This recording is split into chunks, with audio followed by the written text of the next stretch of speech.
새로운 기회의 문. 이제는 나이 들었으니 내가 할 수 있는 게 뭐가 있을까? 어르신들 중 많은 분들이 이렇게 속으로 한 번쯤은 생각해 보셨을 겁니다. 젊을 때는 가족을 위해 앞만 보고 달렸지만 정작 은퇴하고 나면 세상과 조금 멀어진 느낌. 밖은 너무 빨리 변하고 나는 어느 순간 멈춰 서 있는 사람처럼 느껴지는 때 말입니다. 그런데요, 여러분. 2026년 1월부터 아주 큰 변화가 조용히 우리 곁으로 다가옵니다.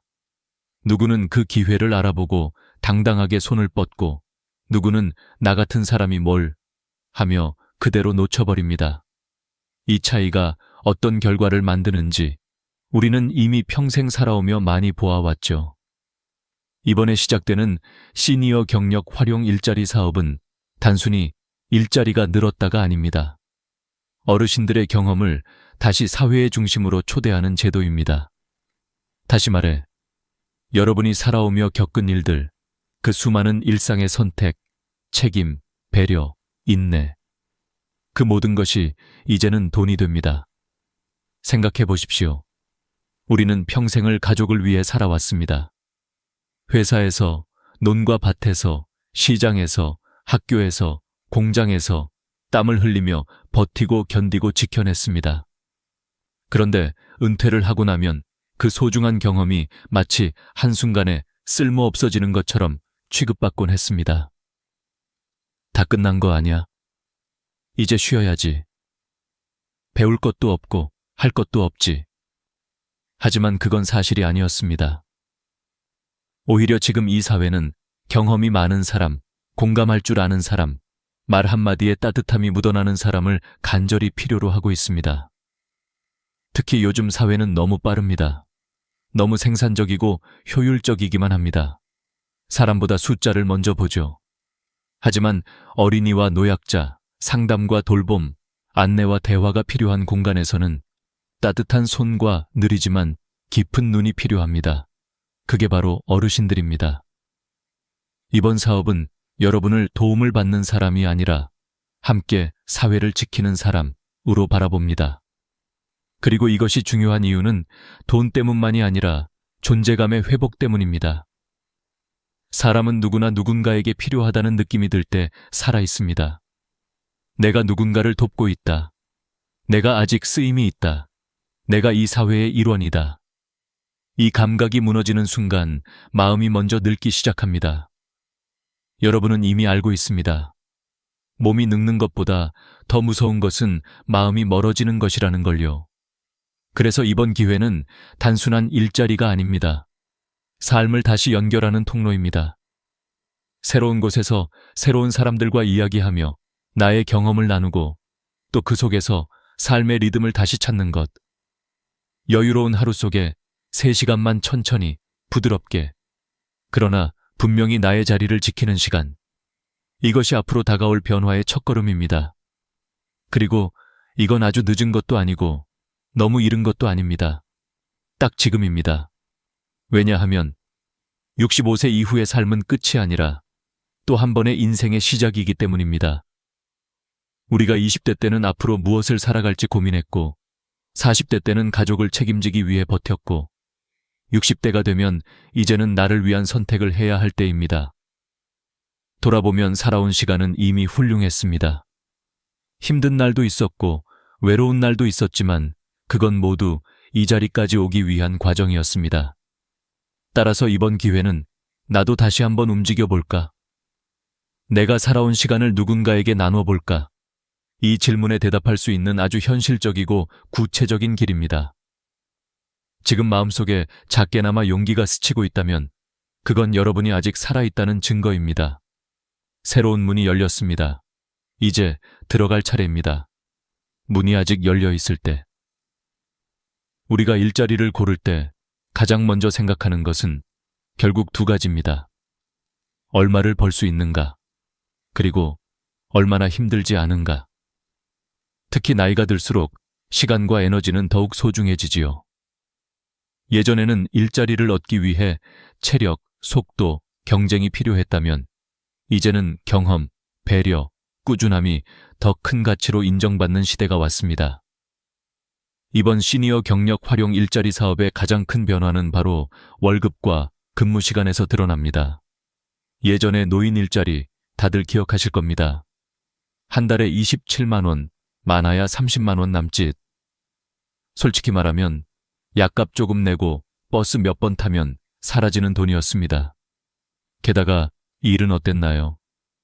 여름엔 땀이 등줄기를 타고 흐를 정도로 뜨거운 햇볕 아래서, 겨울엔 손이 곱아 터질 만큼 찬바람 맞으며 일해야 했습니다.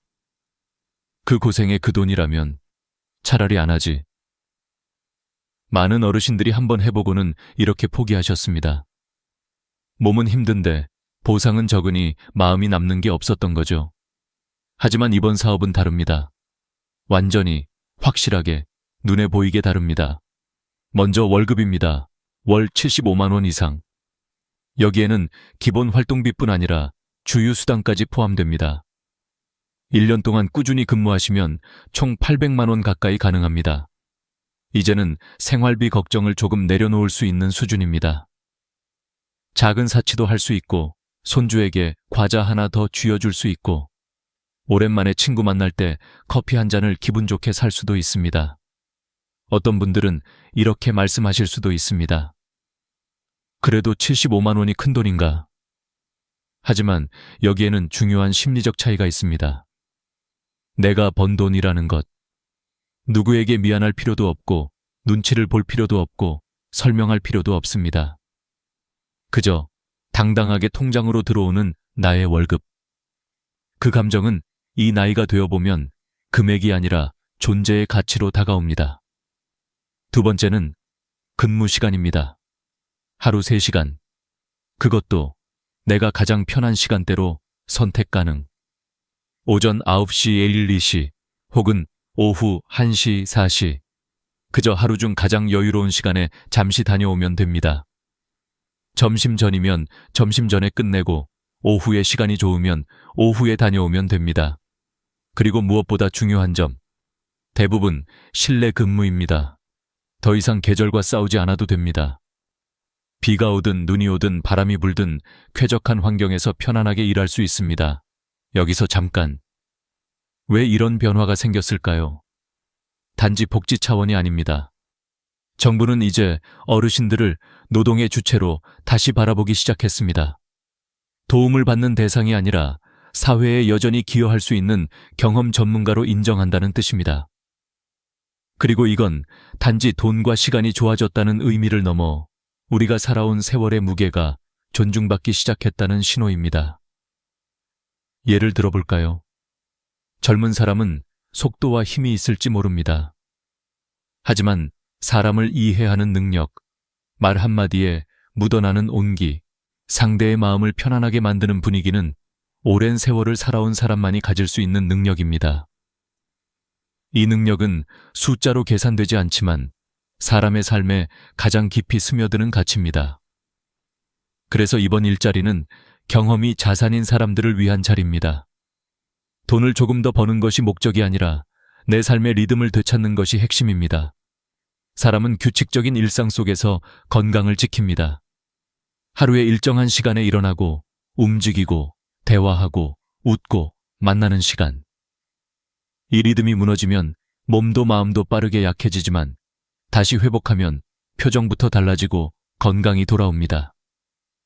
한 연구에서는 하루 3시간 사회활동을 꾸준히 한 어르신들은 그렇지 않은 어르신보다 우울감이 42% 감소하고 운동기능 저하 위험이 37% 줄었다고 발표했습니다. 그리고 가장 인상적인 결과는 자존감이 68% 향상되었다는 것입니다. 이건 누구와 비교해서가 아니라 나 자신과의 거리가 가까워졌다는 뜻입니다. 우리는 모두 압니다. 사람은 몸이 아니라 마음이 늙을 때부터 진짜 늙는다는 것을. 그러니 이번 변화는 단순한 일자리 정책이 아니라 삶의 속도를 다시 되찾는 일입니다. 천천히, 그러나 분명하게. 이제 중요한 건 한 가지입니다. 할 수 있을까?가 아니라 해볼까? 입니다. 여러분의 인생은 아직 끝나지 않았습니다. 아니, 어쩌면 지금부터가 진짜 나를 위한 시간일지도 모릅니다. 어떤 일을 하게 될까? 이제 많은 분들이 가장 궁금해하시는 부분입니다. 도대체 무슨 일을 하게 되는 건가? 내가 할 수 있는 일일까? 힘들지 않은 일일까? 여기서 중요한 것은 이번 일자리의 핵심이 경험을 활용하는 일이라는 점입니다. 몸을 많이 쓰는 일이 아니라 사람을 대하고 보살피고 안내하고 함께 있어주는 일이 중심입니다. 그렇기 때문에 특별한 자격증도 빠른 손과 발도 체력 경쟁도 필요하지 않습니다. 사실 가장 큰 자격은 이미 여러분이 평생 살아오면서 갖추었습니다. 인내, 배려, 공감, 책임감. 이 네 가지는 그 어떤 학교에서도 그 어떤 자격 시험에서도 배울 수 없는 것들이죠. 하지만 여러분은 이미 수십 년 동안 그것을 삶 속에서 몸으로 익혀오셨습니다. 그래서 이번 일자리의 대부분은 어르신들이 가장 잘할 수 있는 일들로 구성되어 있습니다. 먼저 손주 돌봄 보조 활동입니다. 이 일을 하면 어린이집이나 지역 아동센터에서 선생님을 도와 아이들을 살피는 역할을 하게 됩니다. 아이들이 밥을 먹을 때 천천히 옆에서 챙겨주고, 낮잠 잘 때 등을 토닥이며 재워주고, 그림책을 함께 펼쳐 읽어주고, 운동장이나 놀이터에 나가면 손을 잡아주고 보호해주는 일들입니다. 여기서 중요한 건 힘을 쓰는 것이 아니라 마음을 쓰는 일이라는 겁니다. 아이들은 누구보다 따뜻한 손길을 금방 알아봅니다. 부드럽게 이름을 불러주는 목소리, 급하지 않고 천천히 기다려주는 시선, 넘어졌을 때 괜찮아, 천천히 하면 돼 라고 말해주는 안정감. 이건 젊은 교사가 따라할 수 없는 세월이 만들어준 힘입니다. 아이들과 함께 있는 시간은 어르신들에게도 큰 활력이 됩니다. 작은 손이 내 손을 꼭 잡아올 때 여기에서 내가 여전히 필요한 사람이라는 것을 마음으로 느끼게 됩니다. 두 번째는 공공 서비스 안내 및 행정 지원입니다. 이 일은 주민센터, 복지관, 지역 서점, 공공시설 등에서 이루어집니다. 자리에서 편안하게 앉아 주민들을 맞이하고 간단한 안내와 정리, 줄서기 안내, 서류 위치 안내 등을 돕는 역할입니다. 나는 컴퓨터 못하는데 괜찮나? 많은 분들이 이렇게 걱정하시지만 괜찮습니다. 컴퓨터 입력이 주 업무가 아니라 사람을 맞이하고 대화를 통해 안내하는 일이 중심이기 때문입니다. 예를 들어보겠습니다. 어떤 어르신이 주민센터 문 안으로 들어옵니다. 어디로 가야 할지 몰라 두리번거리는 모습. 이럴 때 여러분이 다가가 어떤 도움 필요하세요? 천천히 말씀해보세요. 이 한마디면 이미 절반은 해결된 것입니다. 사람은 누군가가 나를 반겨줄 때 마음이 먼저 열립니다. 이러한 작은 응대 하나가 행정기관의 분위기를 바꾸고 동네의 표정을 바꿉니다. 세 번째는 시설 관리 및 환경 보조 활동입니다. 학교나 공공시설에서 주변 환경을 돌보는 역할입니다. 여기서 말하는 환경 관리란 무거운 장비를 옮기거나 힘든 청소를 하는 것이 아닙니다. 예를 들어 학교 급식 시간에 아이들이 줄을 서고 차례를 지킬 수 있도록 부드럽게 지켜보는 일, 서점에서 책을 정리하며 조용히 공간을 유지하는 일, 복지센터에서 사람들이 편안하게 이용할 수 있도록 안내하는 일, 몸이 크게 불편하지 않은 어르신들이라면 부담 없이 할 수 있는 일들입니다.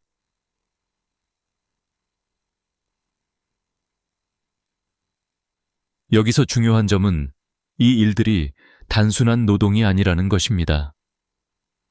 이건 사람과 사람을 이어주는 일, 관계 속에서 서로의 삶을 부드럽게 떠받쳐주는 일입니다. 젊은 사람은 빠르게 움직이지만 속도가 빠른 만큼 마음은 쉽게 지칩니다. 하지만 어르신들은 속도는 느려도 마음을 오래 쓰고 깊게 쓸 줄 아는 사람들입니다. 그래서 이번 일자리는 여러분을 느린 힘의 전문가로 인정합니다. 또 한 가지 중요한 것, 주말과 공휴일은 쉽니다. 가족과의 시간, 친목 시간, 취미 생활을 방해하지 않습니다. 또 1년 동안 꾸준히 일하면 유급 연차 휴가도 지급됩니다. 연차를 쓰지 않으면 연차 수당으로 돌려받습니다. 그리고 혹시라도 일하다 다치면 어떻게 하냐고요? 걱정 마십시오. 산재보험이 자동 적용됩니다. 치료비 걱정 없이 안전하게 보호받으며 일할 수 있습니다.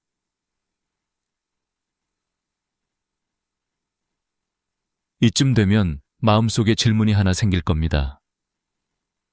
나는 정말 할 수 있을까? 정답은 예, 이미 충분합니다. 평생을 살아오며 사람을 이해하고 세상을 견디고 가족을 지켜낸 그 마음 하나면 충분합니다. 세상은 지금 여러분의 느리고 단단한 지혜가 필요합니다. 그리고 그 지혜가 이제는 당당한 월급이 됩니다. 신청 조건과 절차, 이제 마음속에서 조금씩 용기가 피어나고 있다면 다음 질문은 자연스럽게 이렇게 이어질 겁니다. 좋아. 그럼 나는 신청할 수 있을까? 어디로 가야 하고 무엇을 준비해야 하지? 혹시 복잡한 건 아닐까? 걱정하지 않으셔도 됩니다. 이번 사업의 가장 큰 장점 중 하나는 신청 문턱이 매우 낮아졌다는 것입니다. 예전에는 조건이 너무 많았습니다. 소득 기준에 걸리고 기초연금을 받으면 제외되고 자격증이 있어야 하고 이런 장벽들이 어르신들의 발걸음을 막았던 것이 사실입니다. 하지만 지금은 달라졌습니다. 핵심은 단 하나, 만 65세 이상이면 누구나 신청할 수 있습니다. 학력은 상관없습니다. 과거 직장 경력이 있든 없든 상관없습니다. 재산이 많든 적든 상관없습니다. 자녀가 있든 없든 혼자 살든 함께 살든 전혀 문제되지 않습니다. 그리고 무엇보다 많은 분들이 걱정하셨던 부분, 기초연금을 받고 있어도 이 일자리에 참여할 수 있습니다. 이제는 받으면 일자리 못한다는 오래된 걱정을 버리셔도 됩니다. 기초연금과 월급을 동시에 받는 것이 가능합니다. 다만 예외가 되는 경우가 단 2가지 있습니다. 첫째, 생계급여를 받고 계신 분. 둘째, 현재 다른 직장에서 4대 보험을 내고 계신 분. 이 2가지에 해당하지 않는다면 여러분은 그냥 신청하시면 됩니다. 정말로 그게 전부입니다. 그리고 여기서 중요한 사실을 하나 더 말씀드리겠습니다. 정부는 이번 사업을 위해 예산을 매우 크게 책정했습니다. 즉, 자리 경쟁이 너무 치열해서 떨어질까 걱정. 그럴 가능성은 생각보다 높지 않습니다. 원하는 마음과 꾸준히 참여할 의지, 이 2가지만 있다면 대부분 선발된다고 보시면 됩니다. 그럼 신청 방법은 어떻게 될까요? 가장 쉬운 방법은 신분증 하나 들고 가까운 주민센터, 행정복지센터 또는 노인복지관에 가시는 것입니다. 문을 열고 들어가 이렇게 말씀하세요. 시니어 경력 활용 일자리 신청하러 왔습니다. 그러면 담당 직원이 신청서를 줍니다. 그 신청서는 길지도 않고 어려운 내용도 없습니다. 이름, 연락처, 건강상태, 집 주소, 선호하는 근무시간, 집 근처, 희망 근무지. 이 정도만 적으면 됩니다. 혹시 글씨 쓰는 것이 불편하신 분들은 직원에게 천천히 부탁하셔도 됩니다. 손이 조금 불편해서요. 그러면 천천히 친절하게 도와드릴 겁니다.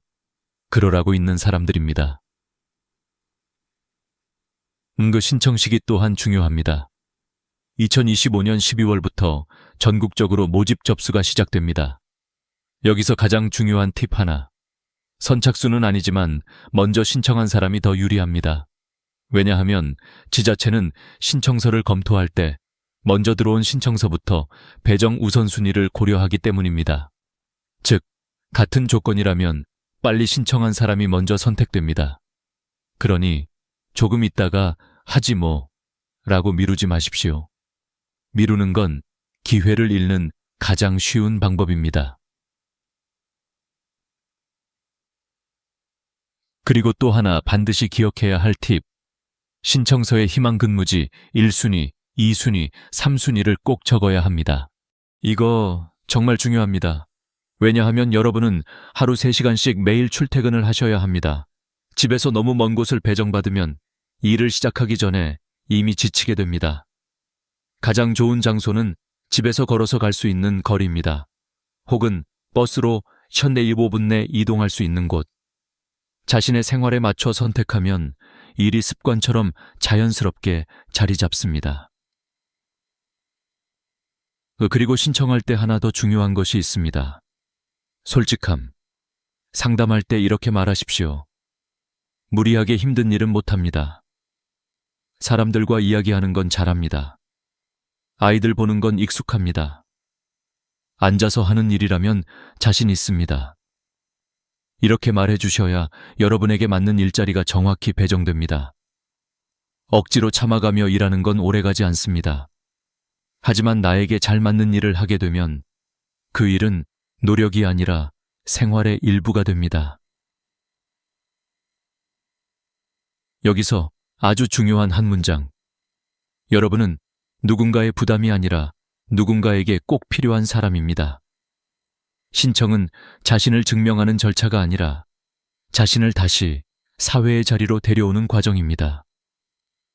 그 문을 여는 첫걸음은 생각보다 훨씬 가볍습니다. 천천히 걸어서 주민센터 문을 열고 들어가는 것. 그 한 걸음이 앞으로의 1년, 그리고 남은 인생의 흐름을 바꿀 수 있습니다. 가까운 길은 멀어 보이고 먼 길은 가까운 것처럼 느껴질 때가 있습니다. 하지만 인생에서 가장 중요한 길은 늘 지금 여기에서 시작하는 길입니다. 그리고 그 길은 이미 여러분 앞에 펼쳐져 있습니다. 이제 선택만 남았습니다. 숨겨진 혜택과 안전장치, 지금까지 말씀드린 월급, 근무 시간, 업무 내용만으로도 충분히 매력적인데요. 그런데 이 일자리에는 겉으로 보이지 않는 더 큰 혜택들이 숨어 있습니다. 많은 분들이 이걸 모르고 지나가고 알게 된 분들은 이건 진짜 놓치면 후회한다고 말합니다.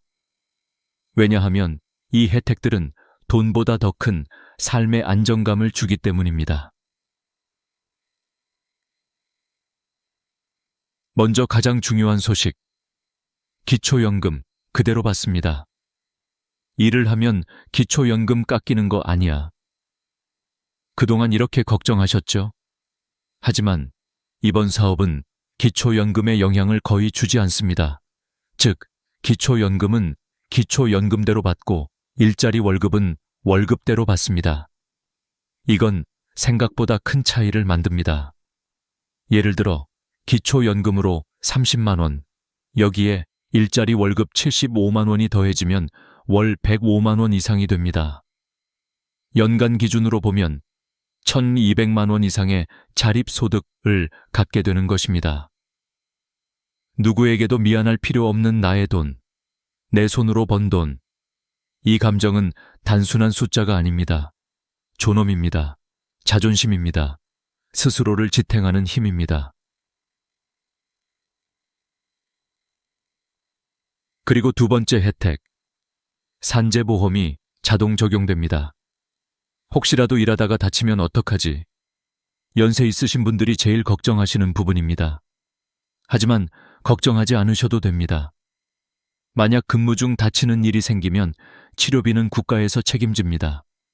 병원비 때문에 마음 졸일 필요 없습니다. 내가 늙어서 다른 사람에게 피해 줄까? 이렇게 눈치 볼 필요도 없습니다. 안전하게 보호받으며 일할 수 있는 구조입니다. 그리고 또 하나, 명절 수당입니다. 설날, 추석. 큰 명절에는 10만 원씩 추가 수당이 지급됩니다. 10만 원이 큰 돈인가? 라고 할 수도 있지만 명절상 차릴 때, 손주들 용돈 줄 때, 가족들이 모였을 때 당당히 머리를 들고 웃을 수 있게 해주는 작고 단단한 여유입니다. 그 여유는 돈의 크기가 아니라 마음의 크기로 느껴집니다.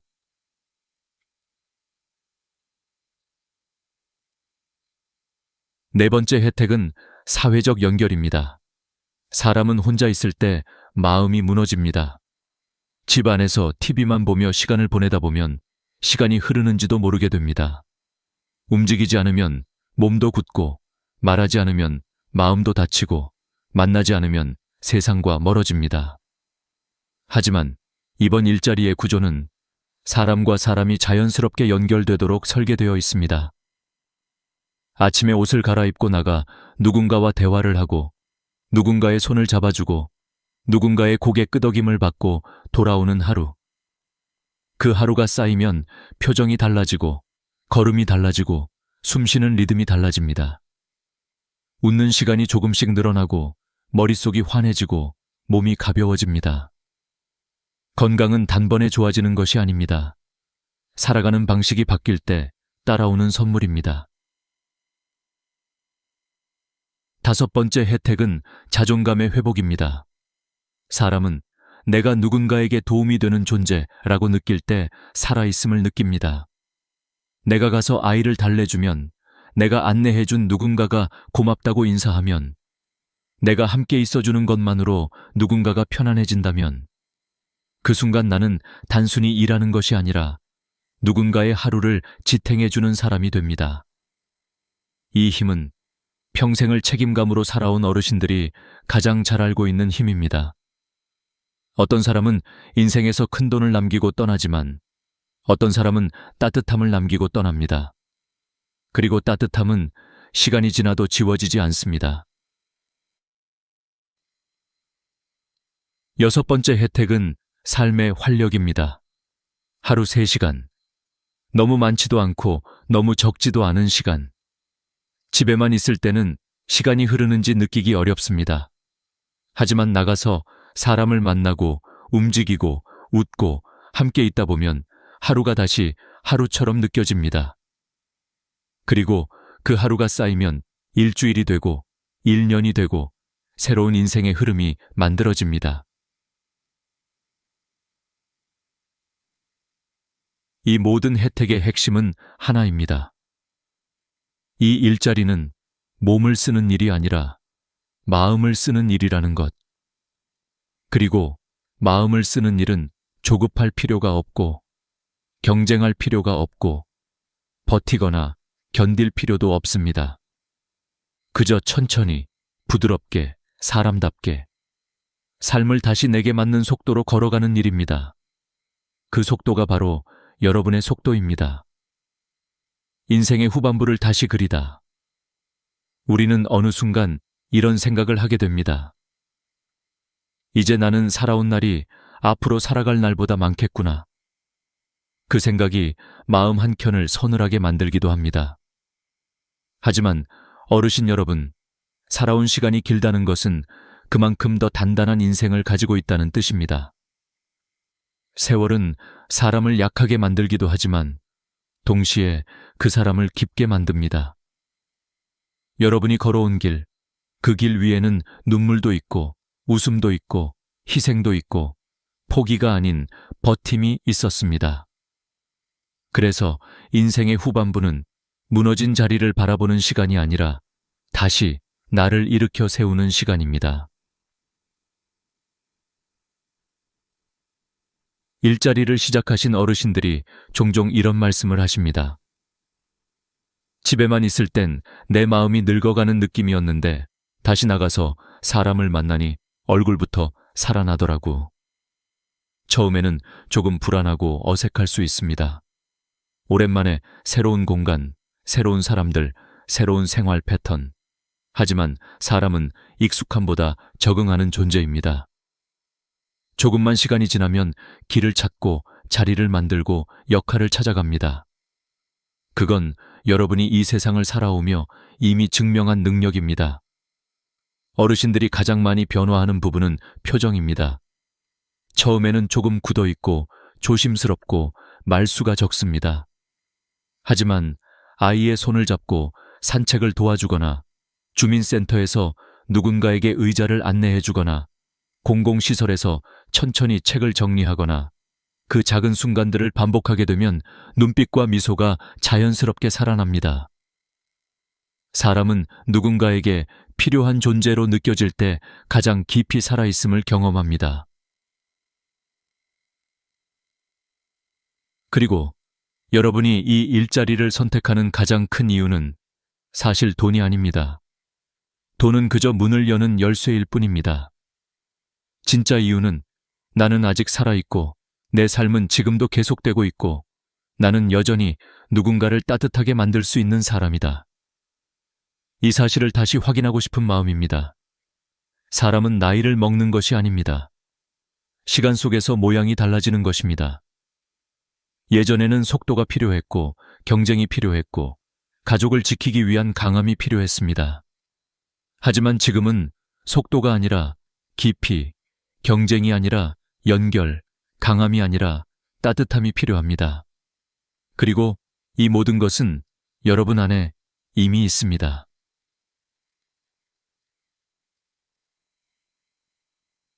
인생은 두 번 꽃이 핍니다. 한 번은 청춘에, 그리고 또 한 번은 지금 같은 때에. 사람은 나이 들수록 겉모습은 조금씩 작아지지만 마음은 더 넓어지고 깊어집니다. 손주와 손을 잡고 걷는 길, 이웃과 서로 안부를 묻는 대화, 일 끝나고 집으로 돌아오는 가벼운 발걸음. 그 속에 담긴 평온함은 젊어서 바쁘게 살던 때에는 절대로 얻을 수 없었던 선물입니다.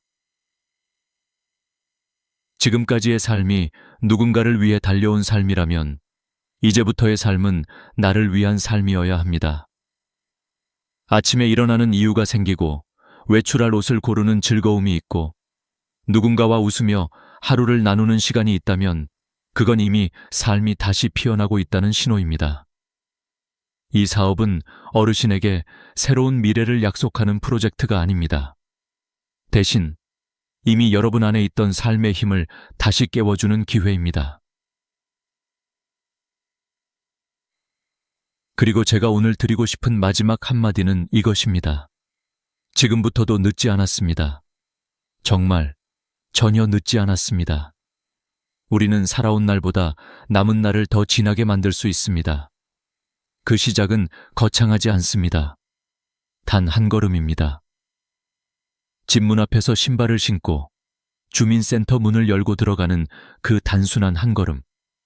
그 한 걸음이 여러분의 인생을 다시 꽃피우는 출발점이 됩니다.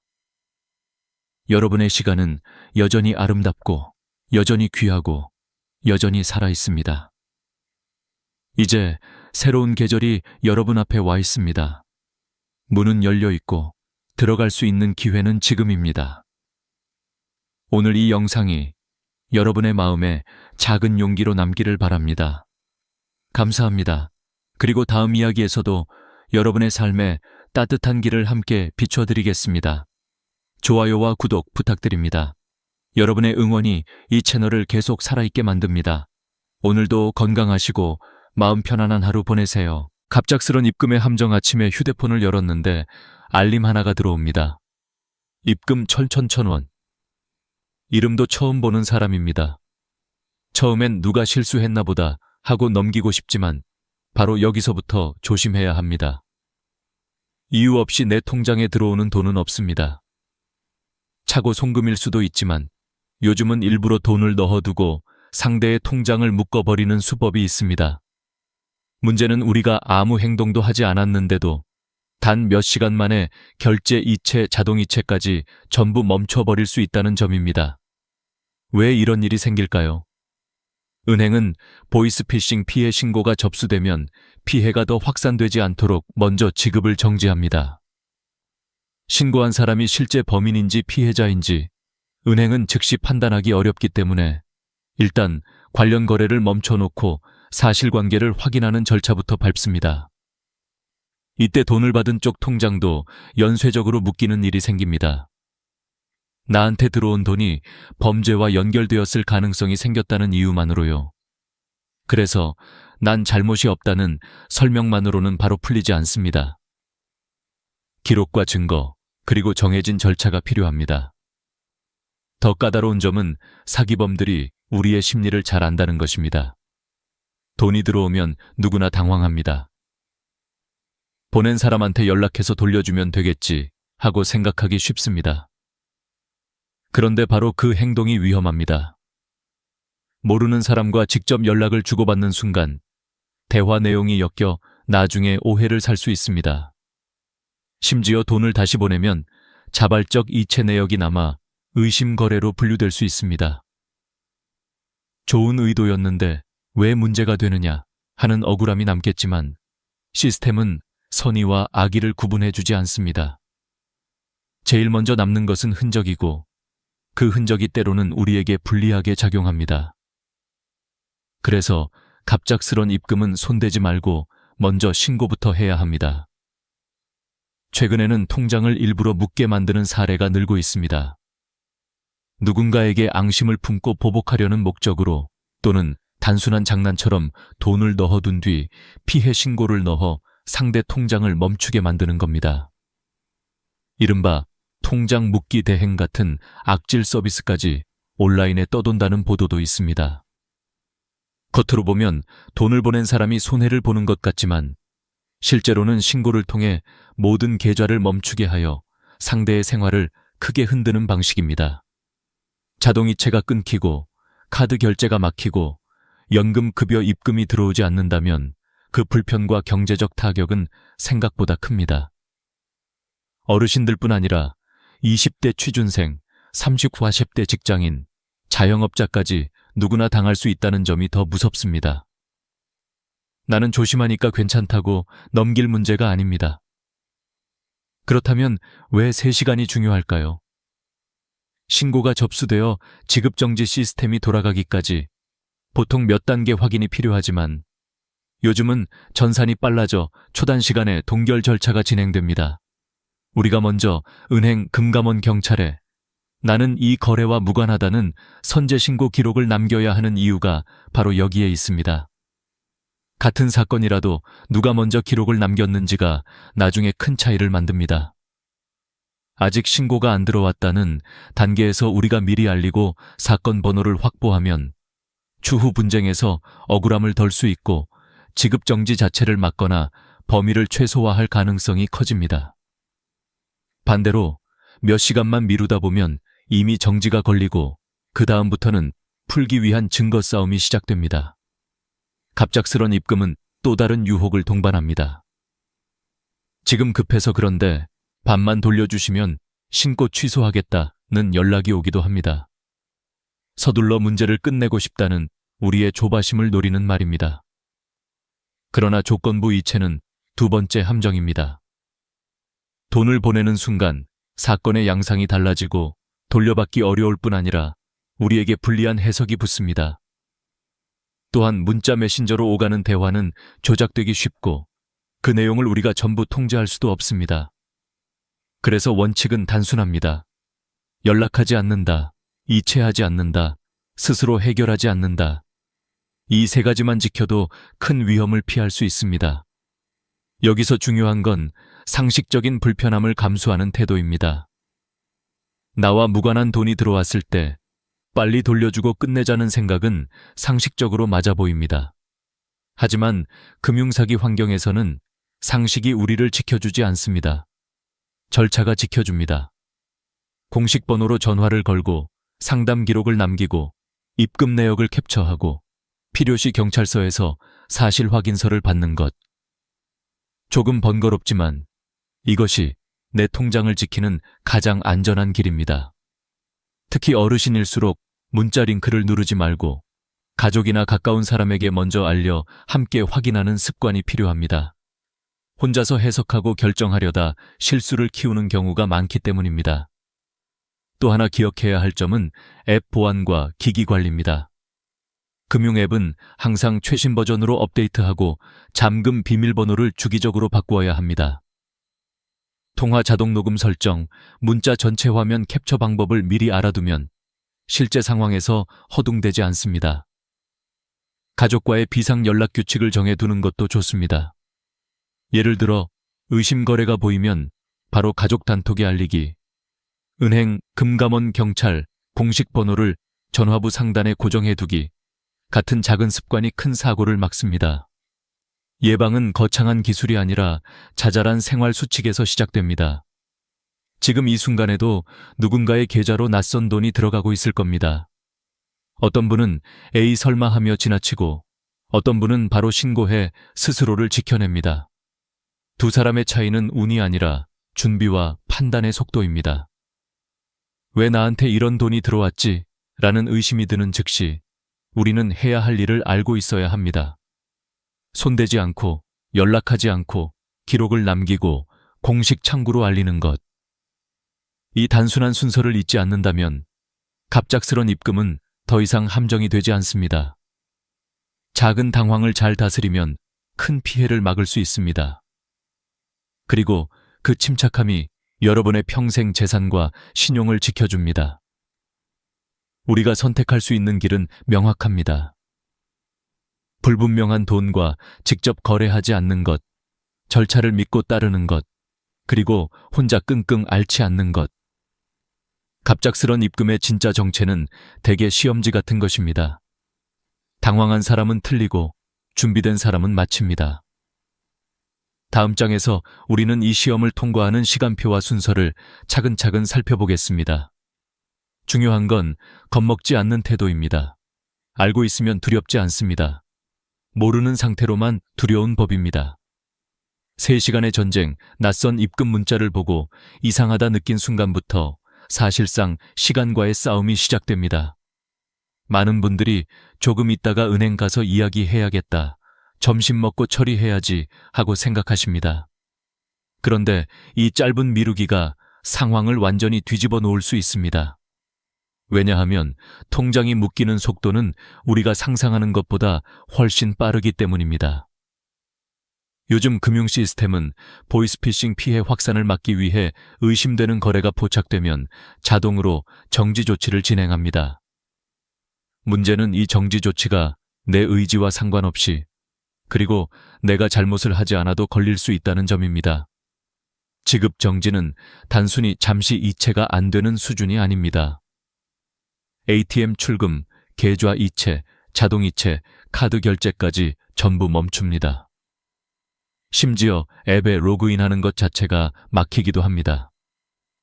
한마디로 내 돈인데 내가 만질 수 없게 되는 상황이 됩니다. 음식점에서 식사하고 계산하려는데 카드가 거절되고 병원에 가서 진료비를 내려고 하는데 결제 불가가 뜨고 전기료, 수도료 같은 공과금이 연체되기 시작합니다. 생활의 흐름이 그대로 멈춥니다. 가장 억울한 건 나는 아무 잘못도 하지 않았다는 사실입니다. 그저 내 통장으로 돈이 들어왔다는 이유 하나뿐입니다. 이때 사람은 심리적으로 크게 흔들리기 마련입니다. 내가 사기를 당한 건가? 내 계좌가 범죄에 이용된 건가? 이제 어떻게 하지? 머릿속이 순식간에 복잡해지고 당황한 상태에서 결정을 내리면 실수를 하기 쉽습니다. 그리고 사기꾼들은 바로 이 심리 상태를 이용합니다. 제가 실수로 어르신 계좌로 보냈어요. 너무 급해서 그러는데요. 절반만 돌려주시면 바로 신고 취소할게요. 라고 부드럽게 말할 때도 있고, 통장 묶인 거 풀고 싶으면 지금 당장 아니면 늦어요. 라는 식으로 압박할 때도 있습니다. 어떤 경우든 목적은 하나입니다. 당신이 직접 돈을 움직이게 만드는 것. 이 순간부터 상황은 완전히 달라집니다. 하지만 여기서 꼭 기억해야 할 사실이 있습니다. 통장이 묶였다는 건 당신이 범죄자라는 뜻이 아니라 아직 조사가 끝나지 않은 상태라는 뜻입니다. 이건 의심이지 판단이 아닙니다. 따라서 우리가 해야 할 일은 억울함을 감정으로 표현하는 것이 아니라 억울함을 증명할 근거를 준비하는 것입니다. 은행 창구에 가서 저 죄 없어요, 풀어주세요 라고 외친다고 해서 통장이 바로 풀리지는 않습니다. 은행 직원은 개인 판단을 하지 않습니다. 그들도 시스템과 절차를 따라야 합니다. 지급 정지를 해제하는 권한은 은행 창구 직원에게 있는 것이 아니라 증거가 확보된 뒤 공식 해제 청구가 승인되는 단계에 있습니다. 그러니 감정적으로 대응한다고 해서 해결되는 일은 없습니다. 오히려 마음만 지치고 상황은 나빠집니다. 이 3시간이라는 시간은 우연한 숫자가 아닙니다. 범죄 신고가 접수되고 전산망에서 이체 차단 신호가 전송되고 관련 계좌가 위험 목록에 올라가는 데 걸리는 최소 반응 시간이 대략 2-3시간입니다.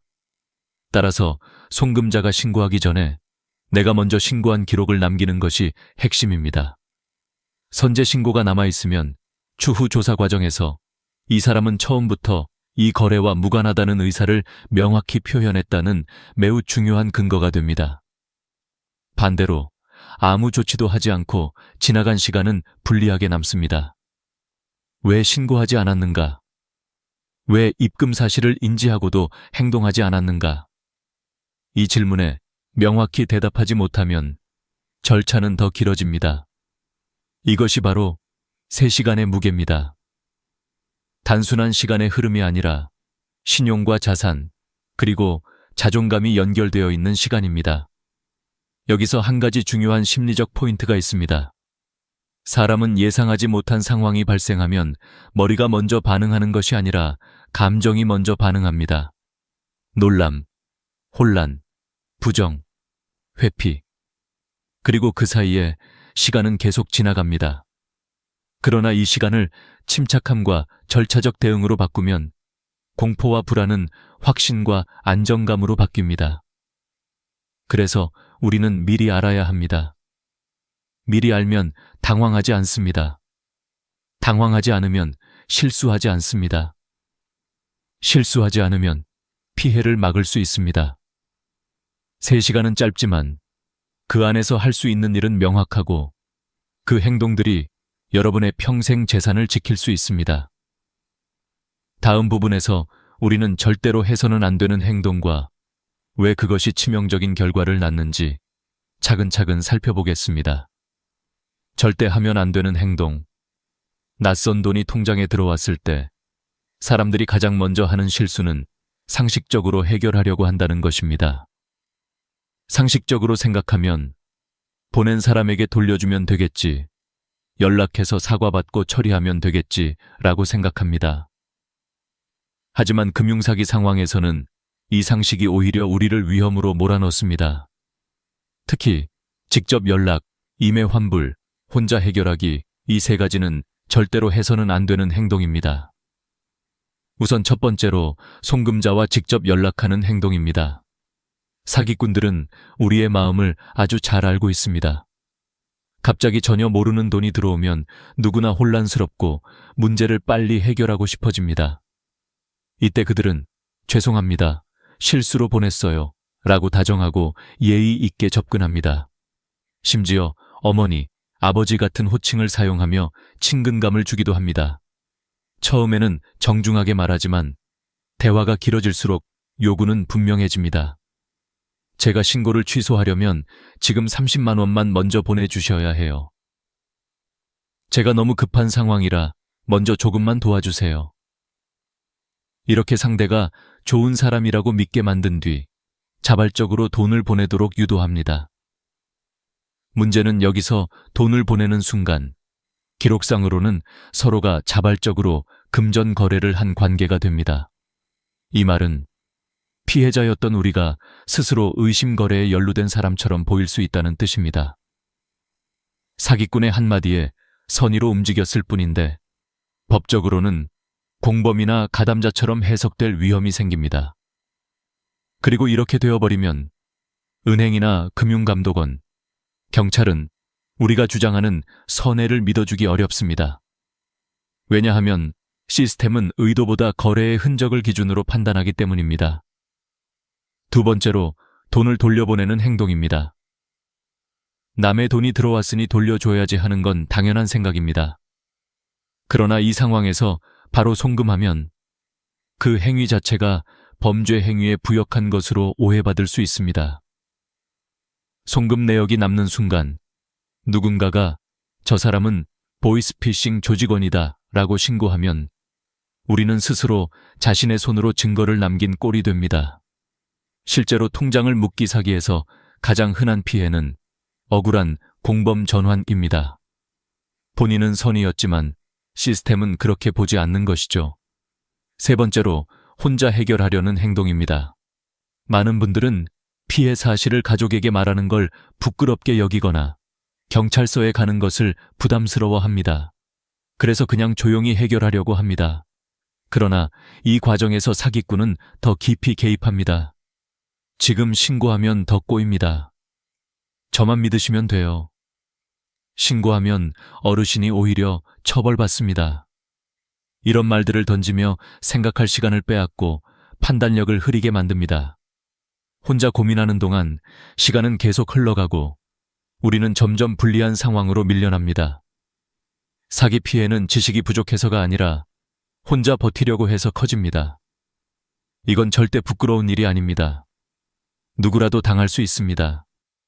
은행 보안팀에서 20년을 일한 전문가도, 경찰관도, 사회복지사도 모두 같은 방식으로 당한 사례가 있습니다.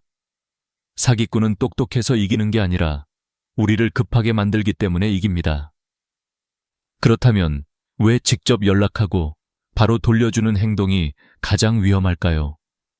그 이유는 아주 간단합니다. 사기꾼은 연락을 통해 우리를 범죄의 일부로 끌어들이기 때문입니다. 우리가 돈을 움직였다는 기록이 남기만 하면 그들은 언제든지 이렇게 말할 수 있습니다. 저 사람도 연루되어 있어요. 그 한 문장으로 우리는 무방비 상태에 놓입니다. 여기서 가장 중요한 것은 침착함입니다.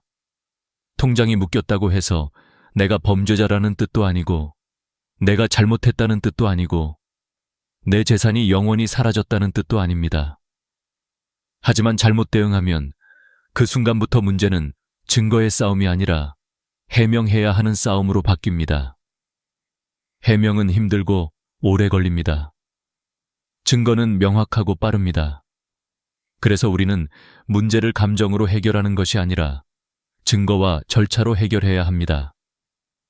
앞으로 이어질 부분에서 30분, 하루, 3일, 일주일 시간 순서대로 무엇을 해야 하는지 차근차근 안내드리겠습니다. 핵심은 단 한 가지입니다. 모르는 돈이 들어오면 연락하지 말고, 보내지 말고, 혼자 해결하지 말 것. 이 세 가지만 지켜도 여러분은 절반은 이미 이긴 것입니다. 30분, 하루, 3일, 일주일 대응법. 이제부터는 당황하지 않고 순서대로 움직이는 것이 가장 중요합니다. 돈이 들어온 순간부터 우리가 할 수 있는 행동은 크게 4단계로 나누어집니다. 이 4단계를 기억하기 쉽도록 시간 기준으로 정리해 보겠습니다. 30분, 하루, 3일, 일주일. 이 4가지만 머릿속에 들어있다면 통장이 묶이는 상황에서도 차분하게 대응할 수 있습니다. 먼저 30분 안에 해야 할 일입니다. 가장 중요한 것은 신고 기록을 남기는 것입니다. 신고는 어렵지 않습니다. 딱 3곳만 연락하시면 됩니다. 첫째, 은행 고객센터. 하지만 인터넷 검색으로 번호를 찾지 마세요. 요즘은 검색 결과를 가장한 사기 앱 연결 사례도 있기 때문입니다. 가장 안전한 방법은 카드 뒷면이나 통장 앞표지에 적힌 공식 고객센터 번호로 걸어야 합니다. 전화해서 이렇게 말하세요. 제 계좌에 모르는 돈이 입금되었고 저는 이 돈과 아무 관련이 없습니다. 기록으로 남겨주세요. 단순하지만 이 한 문장이 내가 선제적으로 신고했다는 증거가 됩니다. 둘째, 금융감독원 1332번. 이 번호는 꼭 기억해 두는 것이 좋습니다. 연락해서 같은 내용을 말하면 상담원은 신고 내역을 시스템에 기록으로 남겨줍니다. 이 기록이 나중에 지급정지 해제 절차에서 매우 중요한 역할을 합니다. 셋째, 경찰청 앱시 뒤. 여기서도 똑같은 말을 반복하시면 됩니다. 보이스피싱 혹은 사기 가능성 때문에 선제적으로 신고합니다. 이렇게 3곳에 신고하면 내가 범죄의 우연한 피해자라는 사실이 문서로 남습니다. 이 3통화까지 걸리는 시간은 길어도 30분이면 충분합니다. 당황할 필요도 전문 지식이 필요하지도 않습니다. 단지 빠르고 정확하게 신고하는 것이 핵심입니다.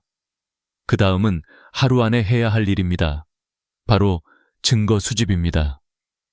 입금 내역은 화면 캡처로 남기고 입금 시간, 금액 송금인 이름이 보이도록 저장합니다. 문자 알림도 전체 화면으로 캡처합니다. 그리고 이 모든 이미지를 사진첩에만 저장하지 말고 별도의 폴더를 만들어 정리해 두세요. 가능하다면 가족에게 카카오톡으로 보내 백업해 두는 것도 좋습니다. 휴대폰이 고장나거나 잃어버리면 증거가 사라질 수 있기 때문입니다. 또한 이 시점에서 휴대폰 자동 통화 녹음 기능을 켜두는 것이 좋습니다. 사기범이 언제 연락해 올지 모르기 때문입니다. 대부분의 어르신들 휴대폰에는 통화 녹음 기능이 내장되어 있으니 가족에게 부탁하면 금방 설정할 수 있습니다. 다음은 3일 안에 해야 할 일입니다. 바로 경찰서에서 사건 사고 사실 확인서를 발급받는 것입니다. 이 서류는 나는 범죄와 무관한 사람입니다 라는 것을 공식적으로 확인해주는 문서입니다. 증거를 가지고 경찰서 민원실에 가서 상황을 설명하면 신고 기록과 증거를 토대로 확인서를 발급받을 수 있습니다. 여기서 중요한 건 시기입니다. 지급 정지가 시작된 날로부터 3일 안에 받아야 합니다. 하루라도 늦으면 서류 발급이 어려워지고 절차가 길어지며 통장 해제까지 몇 달이 걸릴 수 있습니다. 따라서 이 부분은 절대 미루면 안 됩니다. 마지막은 일주일 안에 해야 할 일입니다. 경찰서에서 받은 사실 확인서를 들고 은행에 가서 지급 정지 해제 청구서를 제출하는 것입니다. 이때 앞서 준비한 증거, 입금 내역 캡처, 신고 접수 번호, 문자 캡처 등을 함께 제출하면 은행은 이를 검토하여 해제 가능 여부를 심사합니다. 서류가 정돈되어 있을수록 처리 속도는 빨라집니다. 어떤 분들은 2주 만에 풀리기도 했고 어떤 분들은 6개월이 걸리기도 했습니다. 이 차이는 대부분 초기 대응 속도와 증거 정리의 차이입니다. 여기까지의 내용을 다시 한번 간단하게 정리하면 이렇습니다. 30분 안에 은행 1332 112 신고 하루 안에 증거 수집 3일 안에 경찰서 사실 확인서 발급 일주일 안에 은행 지급정지 해제 청구서 제출 이 4단계는 복잡해 보이지만 실제로는 순서만 알고 있으면 어렵지 않습니다. 특히 어르신분들은 혼자 하려고 하지 말고 가족에게 함께 하자고 말하는 용기가 필요합니다. 부끄러움은 문제가 아닙니다. 부끄러움 때문에 말하지 않으면 시간과 재산과 자존심이 더 큰 상처를 입습니다. 우리는 지금까지 무섭다는 감정이 아니라 대응할 수 있다는 방법을 배웠습니다. 방법을 알고 있으면 두려움은 줄어듭니다. 두려움이 줄어들면 판단이 명확해집니다. 그리고 판단이 명확하면 우리는 피해자가 아니라 스스로를 지키는 사람이 됩니다.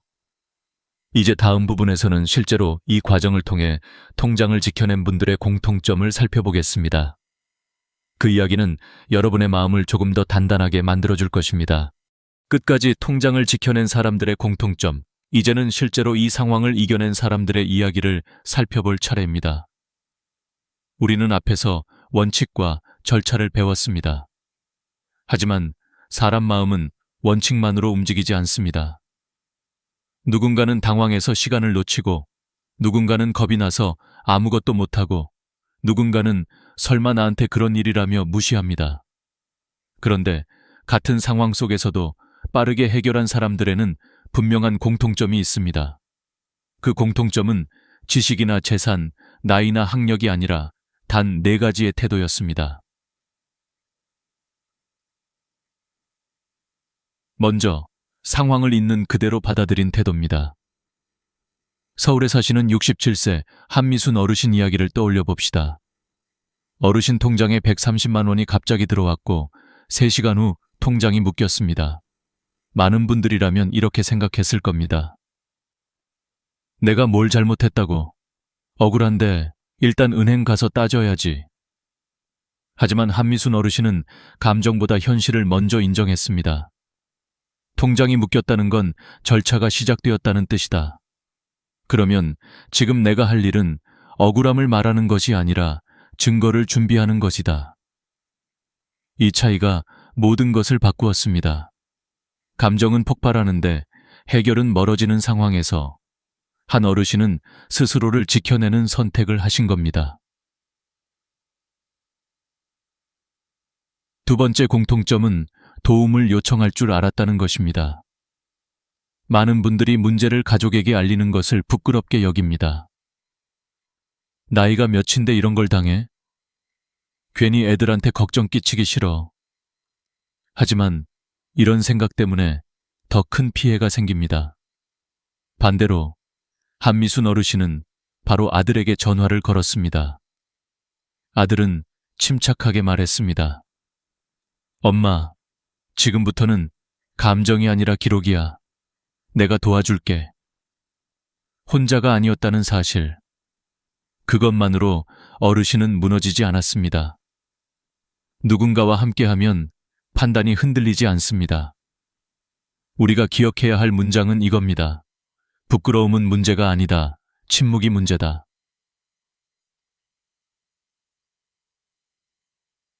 세 번째 공통점은 속도의 중요성을 이해했다는 것입니다. 이 상황의 본질은 사기꾼과의 지능 싸움이 아니라 시간 싸움입니다. 사기꾼은 신고를 먼저 하면 이깁니다. 우리가 먼저 신고하면 우리가 이깁니다. 한미순 어르신은 통장이 묶인 것을 확인한 바로 그 자리에서 은행, 금감원, 경찰 3건의 신고를 끝냈습니다. 집에서 슬리퍼도 갈아 신지 않고 감정 정리도 하지 않았습니다. 이게 바로 위기 상황의 올바른 판단력입니다. 빠른 결정은 완벽해서가 아니라 원칙을 알고 있었기 때문에 나올 수 있었습니다. 네 번째 공통점은 기록을 정리하는 습관입니다. 증거 수집은 어렵지 않지만 정리가 되어 있어야 힘을 발휘합니다. 통화 녹음, 문자 캡처, 송금 내역, 스크린샷, 신고 접수 번호 정리, 그리고 백업. 한미순 어르신은 혹시 모르니까 라는 마음으로 모든 자료를 2군데씩 저장했습니다.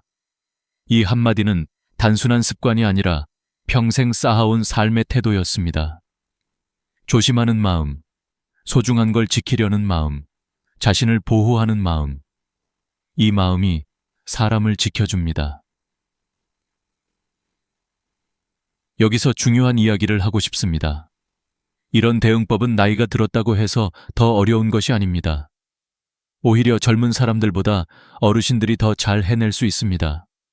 왜냐하면 어르신들은 급하게 판단하지 않고 경험으로 상황을 바라보고 조심해야 할 때를 알고 계시기 때문입니다. 경험은 지식보다 강합니다. 연륜은 기술보다 깊습니다. 사기꾼은 빠르고 교활할 수 있지만 어르신들의 신중함과 인내를 이길 수 없습니다. 이제 한 가지 질문을 드려볼게요. 만약 내일 아침 여러분 통장에 100만 원이 갑자기 들어온다면 여러분은 무엇을 하시겠습니까? 당황하고 고민하고 시간을 보내실 건가요? 아니면 지금 배운 대로 바로 움직일 건가요? 선택은 언제나 우리에게 있습니다. 하지만 준비된 사람만이 제대로 선택할 수 있습니다. 지식은 머리에만 두면 흔들립니다. 하지만 몸으로 알고 있는 지식은 위기에서도 움직입니다. 오늘 우리가 배운 것은 단순한 정보가 아니라 움직이는 방법입니다. 그리고 그 방법을 아는 사람은 더 이상 사기의 대상이 아니라 스스로를 지킬 수 있는 사람입니다. 다음 부분에서는 이제 예방의 생활 습관을 이야기하겠습니다. 예방은 거창하지 않습니다. 자꾸 반복되는 행동이 여러분을 지킵니다. 우리는 이제 지킬 수 있는 사람이 되어가고 있습니다. 예방은 거창한 것이 아닙니다. 지금까지 우리는 통장이 묶였을 때 어떻게 대응해야 하는지 배웠습니다. 하지만 가장 좋은 방법은 애초에 통장이 묶이지 않도록 예방하는 것입니다. 예방은 어려운 기술이나 복잡한 지식이 필요하지 않습니다. 생활 속에서 아주 작은 습관들만 만들어도 충분합니다. 광주의 69세 조영희 어르신의 이야기를 다시 떠올려 보겠습니다. 조 어르신은 3년 전 복지관에서 들은 금융사기 예방 교육을 실천하면서 지금까지 통장 묶기 시도 3번을 모두 막아냈습니다.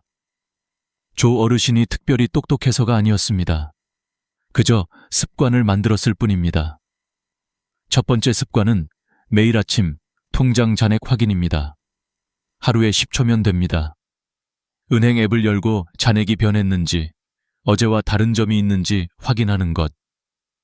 이 작은 점검이 위험을 가장 빨리 발견하는 방법입니다. 대부분의 피해자들은 몰랐다가 아니라 알고도 일정 시간이 지나도록 방치했다입니다. 하지만 하루에 한 번만 확인하면 신고 타이밍을 놓치지 않게 됩니다. 두 번째 습관은 일주일에 한 번 거래 내역 확인입니다. 입금, 출금, 자동이체까지 살펴보는 겁니다. 어르신들 중에는 나는 큰돈 안 쓰니까 괜찮아 라고 생각하는 분들이 많습니다. 하지만 사기꾼들은 큰 돈을 한 번에 가져가지 않습니다. 작은 금액을 여러 번 혹은 모르는 입금을 미끼로 접근합니다. 그래서 눈에 보이는 내역 자체가 사전 경고 신호가 됩니다. 세 번째 습관은 한 달에 한 번 비밀번호 변경입니다. 은행 앱 비밀번호, 계좌 비밀번호, 휴대폰 잠금 비밀번호. 가족에게 부탁하면 5분이면 할 수 있는 일입니다. 비밀번호를 바꾸는 이유는 복잡하지 않습니다. 정보 유출 가능성을 줄이기 위해서입니다. 사기 조직은 우리보다 훨씬 느리고 꾸준합니다. 우리는 한 번만 바꾸면 되지만 사기꾼은 처음부터 다시 시작해야 합니다. 이 차이가 예방의 본질입니다. 네 번째 습관은 3개월에 한 번 가족끼리 금융 안전 이야기 나누기입니다. 요즘 이런 사기가 많더라. 우리도 조심하자. 혹시 이상한 전화 오면 서로 바로 알려주자. 이 짧은 대화가 가족 전체를 지켜줍니다. 사기꾼은 한 사람을 속이기 쉽지만 가족 전체를 속이는 것은 어렵습니다. 이 네 가지 습관은 거창하지 않습니다. 돈이 들지도 않습니다. 시간이 많이 필요한 것도 아닙니다. 단지 의식하고 반복하면 되는 일입니다. 그런데 이 습관들이 여러분의 평생 재산을 지킬 수 있습니다.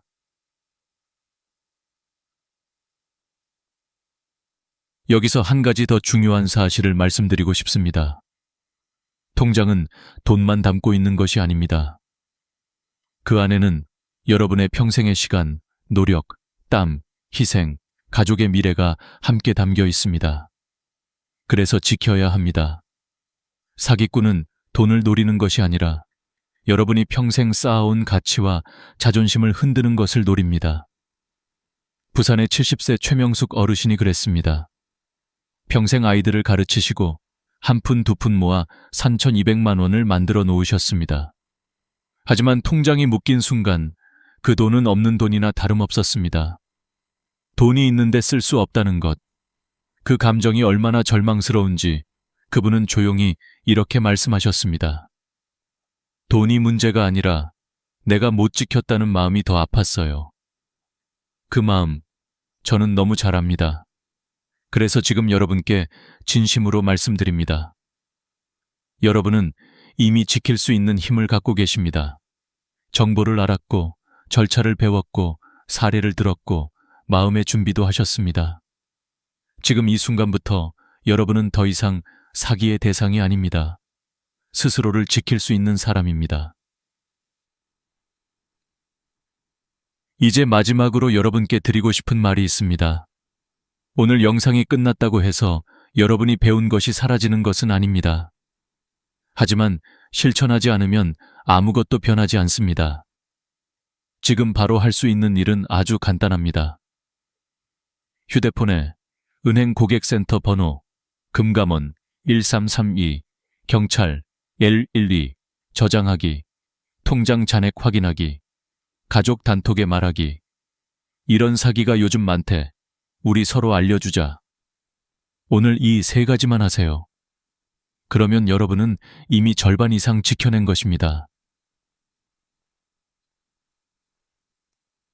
여러분, 우리는 혼자가 아닙니다. 이 영상을 보고 있는 수많은 분들이 같은 걱정을 가지고 같은 마음으로 배우고 있습니다. 서로 돕고, 서로 알리고, 서로 지키면 이 사기는 우리에게 절대 이길 수 없습니다. 여러분은 소중합니다. 여러분의 돈은 소중합니다. 그리고 여러분의 삶의 가치와 존엄은 돈보다 더 소중합니다. 그 가치를 지키는 방법을 알고 있는 지금, 여러분은 이미 강합니다. 감사합니다. 건강하시고 지혜롭게 지키세요. 그리고 안전하세요. 영상이 도움이 되셨다면 구독과 좋아요, 알림 설정 부탁드립니다. 여러분의 작은 클릭 하나가 또 다른 누군가의 평생 재산을 지킬 수 있습니다. 다음 시간에도 여러분께 꼭 필요한 진짜 정보를 가지고 돌아오겠습니다.